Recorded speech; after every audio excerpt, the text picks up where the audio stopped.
Sometimes what paralyzes us is not the absence of dreams, but the excess of noise inside the mind. You feel the urge to change. Something inside you longs for movement, for expansion, for a new path. Yet at the same time, something invisible seems to hold you back, as if your inner forces are trapped in a field with no name, and you start to wonder, why, even with so much desire, do I still feel stuck? In this silent space lives one of the soul's greatest dilemmas. The feeling of being stuck doesn't come from laziness or lack of ability.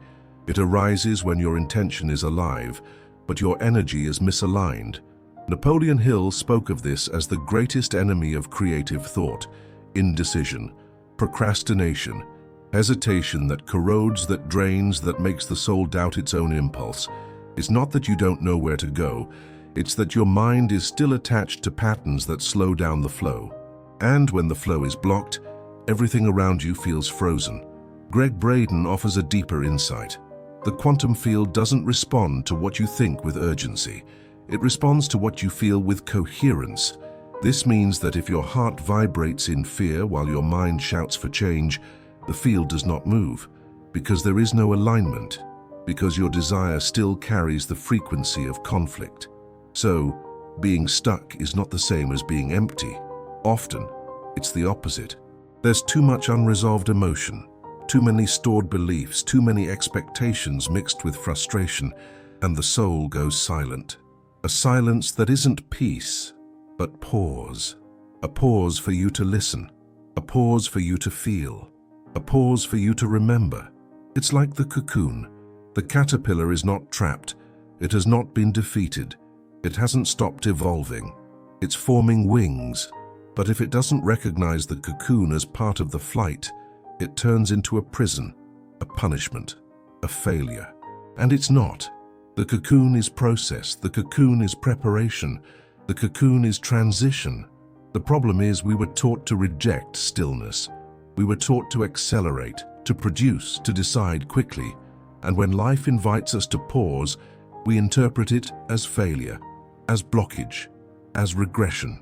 But not every pause is a setback. Sometimes it's a womb. Sometimes it's a matrix.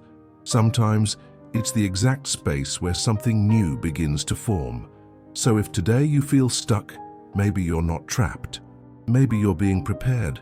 And what your mind interprets as paralysis, your soul may be living as incubation. What seems like inertia may be maturation. And what hasn't happened yet may only be waiting for your vibration to align with your intention.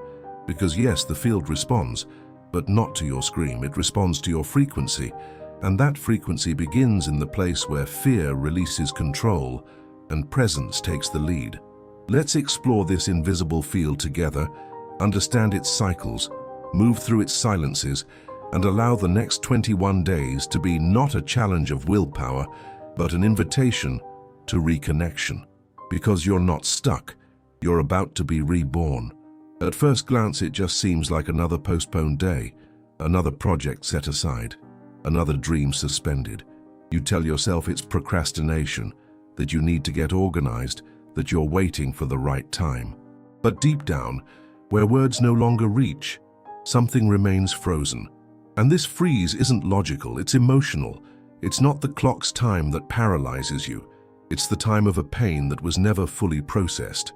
What we often call stagnation is actually the reflection of a body still vibrating in the past. You live in the present, but your energy pulses in old memories, in disappointments never released, in frustrations never understood, in broken promises that still hurt. And as long as that energy goes unrecognized, it repeats, because what isn't seen insists, what isn't healed returns, what isn't felt stagnates. The brain, for its part, doesn't clearly distinguish between past and present. It responds to chemistry, and if the body has grown accustomed to a certain emotion, even a painful one, it will unconsciously seek to recreate it, because what's familiar, even when it hurts, feels safer than what's new and unknown. And that's how the cycle begins. A cycle where the mind says, I want to change, but the body replies, we're not ready. And day after day you feel stuck, Not from lack of desire, but because your whole system is conditioned to repeat what once hurt, but has since become familiar. At this point, stagnation reveals itself not as laziness, but as a protection mechanism. Your body is trying to spare you from more pain. Your mind is trying to prevent further risk. And together they form a kind of invisible prison. You don't see the bars, but you feel the limit. You don't hear the chains, but you know you're not free. Recognizing this cycle is the first step toward breaking it. And it starts with a softer gaze toward yourself, a gaze that doesn't judge but observes. Where is my energy getting stuck today? What part of me is still trapped in a moment that has already passed but continues to echo? Where does my body respond with tension, with fatigue, with avoidance? This kind of listening is subtle. It's vibrational. It's like scanning your soul with the ears of your heart, not to point fingers but to reclaim your power. Because when you begin to sense where your energy got stuck, you also begin to make room for it to move again. You're not repeating the same patterns because you want to. You're repeating them because some part of you learned to survive that way. But now, it's not about surviving anymore. It's about awakening, about unlocking what has been frozen, about letting the soul breathe again, because stagnation is a language, and every language, when truly understood, transforms into freedom. There's a kind of waiting that seems wise. You tell yourself you're just waiting for the right moment, the exact inspiration, the undeniable sign. But the longer you wait, the farther everything seems to drift. Desire fades, enthusiasm dissolves, and life moves on, as if it doesn't have time for too many delays. The problem is, waiting gradually stops being a conscious pause and becomes an unconscious habit. Without realizing it, you begin asking your own stagnation for permission to move. Napoleon Hill was direct. The starting point of all achievement is burning desire. It's not about waiting for the will to appear. It's about intentionally igniting it, even in the absence of ideal conditions, because true desire is not passive, it is fire. And fire doesn't wait for perfect conditions to burn. It is born from friction. It feeds on choice. It stays alive through intention. Waiting for perfect motivation is like waiting for the sun to shine just so you can plant a seed. But the fertile ground of transformation doesn't open through promises. It opens through movement, through steps that say to the universe, even with fear, I choose to move. Yet we've been taught to act only when everything is certain, risk-free and fully defined. That moment, however, rarely arrives. And while you wait, you miss the opportunity to reconnect with what is most alive within you. Comfortable waiting is often spiritual avoidance in disguise. It's not you resting, it's fear winning.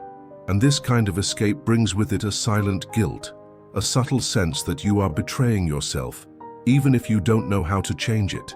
The mind produces justifications, but the body knows, and the soul whispers, it's time. To act with doubt is not recklessness, it's spiritual courage. It's trusting that movement brings clarity, not the other way around. Because when you act, your vibration shifts. And when your vibration shifts, the quantum field responds. Hill taught that decisive action dissolves hesitation, and nothing quiets fear more effectively than a step taken with true intent. You don't need guarantees to act. You need presence. You need to listen to the silent call of your soul, to realize that endlessly postponing is not a strategic pause, it's disguised resistance, and every resistance, when named with compassion, begins to loosen its grip. So if today you feel like you've been waiting too long, perhaps it's time to ask yourself, what part of me is still afraid to begin? That's where the key lies. That's where the block reveals its root. And right there, in that hidden space, is where real change can finally take shape. True transformation doesn't happen in a single gesture. It unfolds in layers, as if the soul needed to pass through internal gateways before fully recognizing that something new is indeed being born. That's why breaking patterns isn't just about changing a habit. It's about moving through an emotional cycle where the body, the mind, and the energy field must be realigned day by day until the new frequency feels like home. Behavioral science reveals something powerful. It takes at least 21 days of emotional repetition and conscious action to consolidate a new pattern, but these days aren't all the same. Each phase carries a specific vibration, and understanding those phases can be the difference between giving up halfway and fully blooming at the end. Day 7 is typically the moment when the mind begins to resist. The first few days often come with a surge of motivation, a burst of freshness. But soon the body, still loyal to old routines, starts to rebel. Sabotaging thoughts emerge. Unexpected fatigue sets in. The temptation to return to familiar habits grows stronger. This is the moment when the old and the new collide. A silent battle between the pattern that brought you here and the impulse that wants to take you further. By day 14, your energy enters a transition. You may feel lost, identity-less, no longer the person you once were, yet not fully embodying who you are becoming. It's as if you're suspended between two worlds, and that can feel deeply uncomfortable, because the mind likes to know where it stands. But the soul understands that to be reborn, you must first embrace the fertile void of change. Then comes day 21. Something shifts, subtly but undeniably. Resistance weakens. The new begins to feel natural. What once required effort now flows more easily. The soul starts to recognize the new frequency as home, and you realize this was not a sudden transformation, but a silent construction, built on presence, intention, and persistence. To honor this process, it's powerful to create symbolic rituals for each phase, small gestures that anchor your intention. On day 7, a deep breath with a declaration of courage. On day 14, a meditative silence with an intention of trust. On day 21, a gesture of gratitude for your rebirth. Simple rituals, rich in meaning. Because it's not the size of the action that transforms, it's the energy behind it. Change is not about force, it's about rhythm, about respecting your internal cycles and sustaining the new frequency with gentleness. Day by day, choice by choice, until the new was once a distant vision, becomes the truest expression of who you already are. On the path of transformation, there's a trap that often goes unnoticed. It doesn't shout, it doesn't impose itself. It whispers gently and disguises itself as something legitimate, the desire to see quick results. You start a new cycle, a new practice, a new intention, and within a few days you begin expecting visible signs that it's working. But when those signs don't appear, frustration comes, doubt creeps in, and many times abandonment follows, not because it wasn't working, but because the pace of your ego didn't match the pace of your soul. This urgency for fast results is one of the greatest saboteurs of vibrational frequency. It interrupts processes still in gestation, like a seed dug up every day to see if it has sprouted. Anxiety in this context is not just emotional, it's energetic. It disrupts the field, scatters the intention, and breaks the rhythm of creation. And all of this happens almost imperceptibly. The modern brain, conditioned by constant stimuli, has become addicted to dopamine. It craves instant feedback. It needs to feel change immediately to stay engaged. But the soul does not operate at this speed. The soul is not made of urgency. It is made of depth, of silent processes, of roots growing before any visible bloom. This is why transforming expectation into presence is a spiritual act. It's understanding that every step taken with intention is already a manifestation, that the field begins to reorganize from the very first movement, even if results have not yet materialized. Because the invisible always precedes the visible, and what is forming within will sooner or later take form without. Nature teaches this beautifully. No tree grows in 3 days, no cycle flowers without time. There is a time to plant, a time to water, a time to trust, and only after, a time to harvest. When that time is honored, growth happens with strength. But when the process is forced, it breaks or retreats. or simply never blooms. So instead of waiting for grand signs, celebrate the small fidelities, a conscious breath, a clear intention, a moment of stillness nourished with presence. These are the gestures that strengthen your new frequency.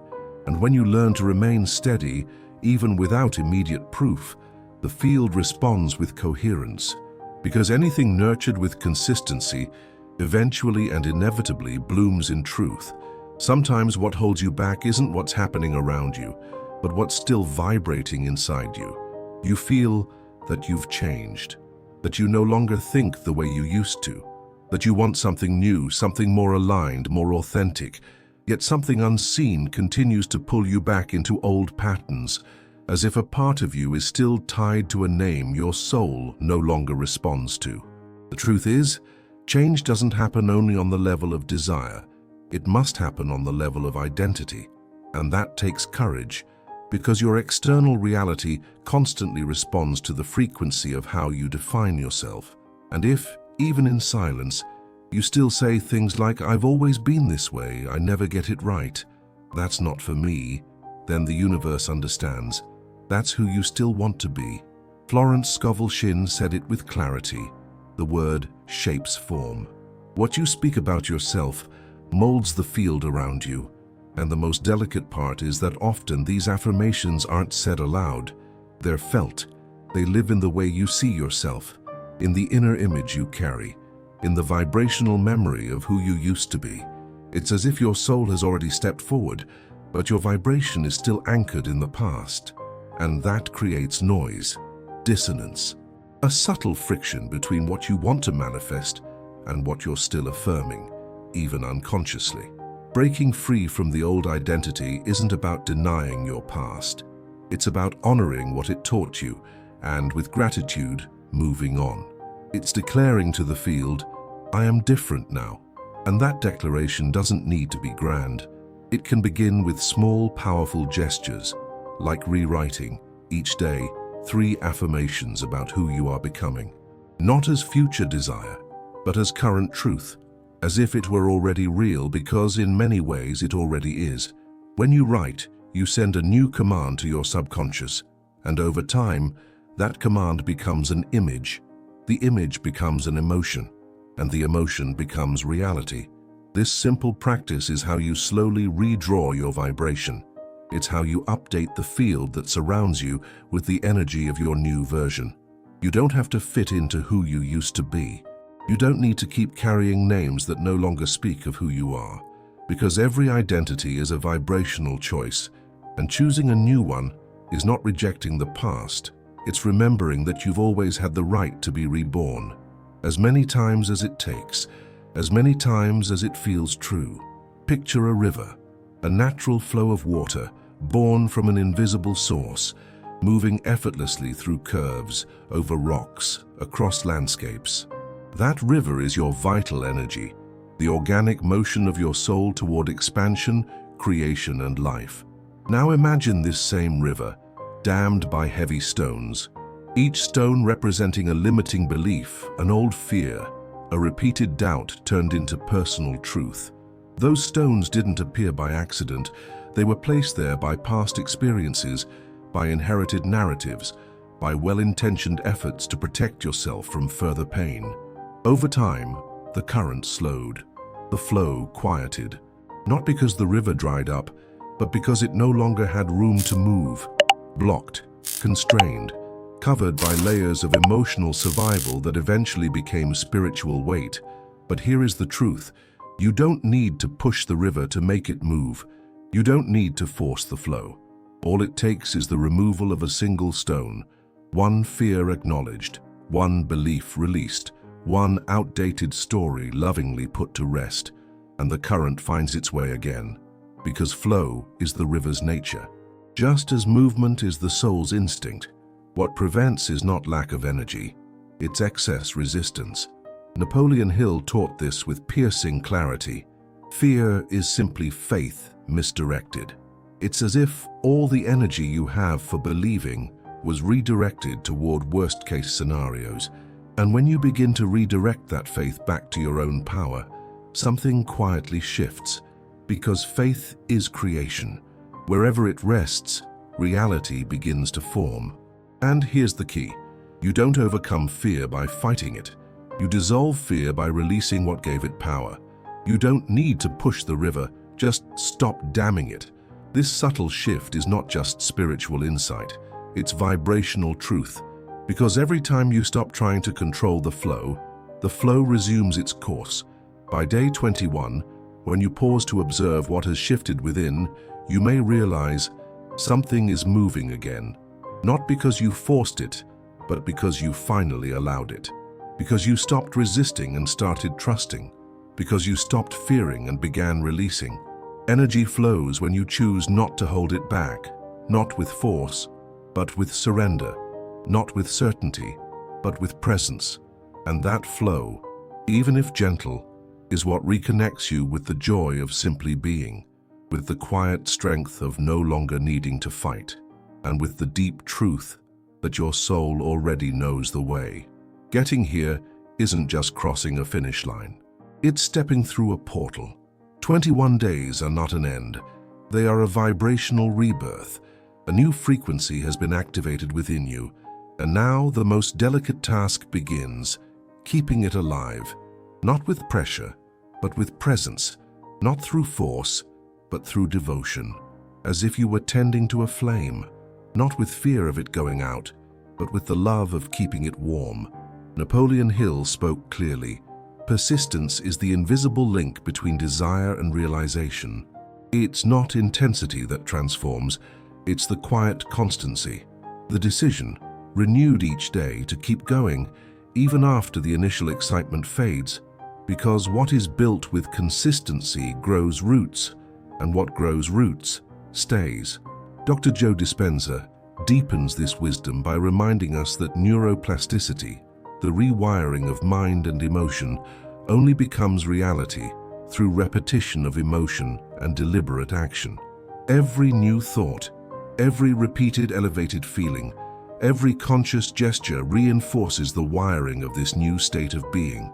Over time, the old self fades, not by force, but by lack of reinforcement, and what once felt unfamiliar becomes your new emotional home. But be aware, the old mind will try to return. It will show up with familiar stories, familiar fears, familiar urgencies. That doesn't mean you failed. It just means the path is real. And that persistence isn't about perfection. It's about fidelity. Fidelity to your new vibration, to the being you're becoming. That's why vibrational persistence is not a task. It's a vow, a silent commitment to nourish your frequency daily. A breath of consciousness here, an affirmation spoken with heart there, a few minutes of stillness to align your inner field, small gestures done with truth, and truth carries spiritual weight. You don't need more signs to keep going. You only need to keep going, because what was seeded in 21 days is now rooting itself in your being, and roots need time.